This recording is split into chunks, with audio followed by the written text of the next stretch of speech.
بسم اللہ الرحمن الرحیم۔ آج کا چوتھا ویلاگ اور صفحہ ہے 152 اور 153۔ تیسری وجہ، اس کا ہیڈنگ ہے تیسری وجہ۔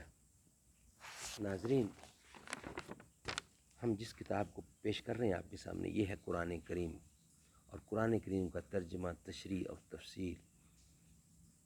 رائٹر اس کتاب کے ہیں مفتی اعظم پاکستان حضرت مولانا مفتی محمد شفیع صاحب رحمۃ اللہ علیہ۔ سورۃ الفاتح سے لے کر سورۃ البقرہ تک، سورۃ اول سے لے کر پارہ نمبر اول سے لے کر پارہ تیسرا اور رکوع ہیں اس کے 8، اور کتاب کا نام ہے معارف القرآن۔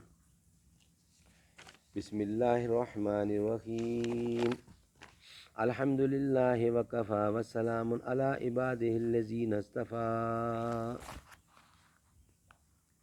صفحہ 152، آج کا چوتھا ویلاگ۔ تیسری وجہ ان اعجاز قرآنی،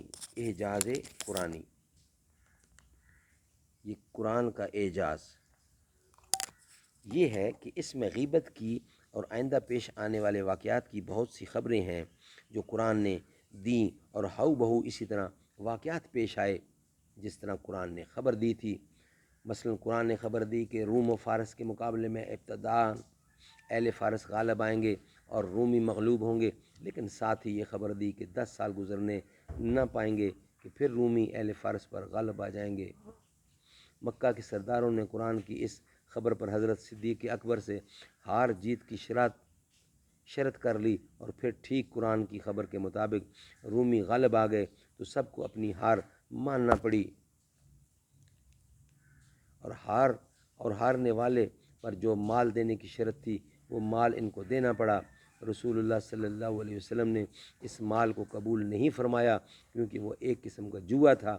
اسی طرح اور بہت سے واقعات اور خبریں بھی جو امور غیبیہ کے متعلق قرآن میں دیکھی گئیں، اور ان کی سچائی بالکل روز روشن کی طرح واضح ہو گئی۔ چوتھی وجہ اعجاز قرآنی کی یہ ہے کہ اس میں پچھلی امتوں اور ان کی شرائع اور تاریخی حالات کا ایسا صاف تذکرہ ہے کہ اس زمانے کے بڑے بڑے علماء یہود و نصارہ جو پچھلی کتابوں کے ماہر سمجھے جاتے تھے، ان کو بھی اتنی معلومات نہ تھیں، اور رسول اللہ صلی اللہ علیہ وسلم نے تو کبھی نہ کسی مکتب میں قدم رکھا، نہ کسی عالم کی صحبت اٹھائی، نہ کسی کتاب کو ہاتھ لگایا۔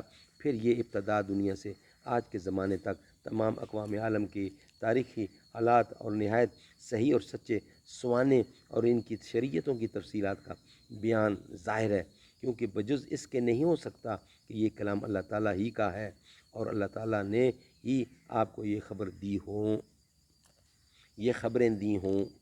پانچویں وجہ یہ ہے کہ اس کی متعدد آیات میں لوگوں کے دل کی چھپی ہوئی باتوں کی اطلاع دی گئی ہے، اور پھر ان کے اقرار سے ثابت ہو گیا کہ وہ بات صحیح اور سچی تھی۔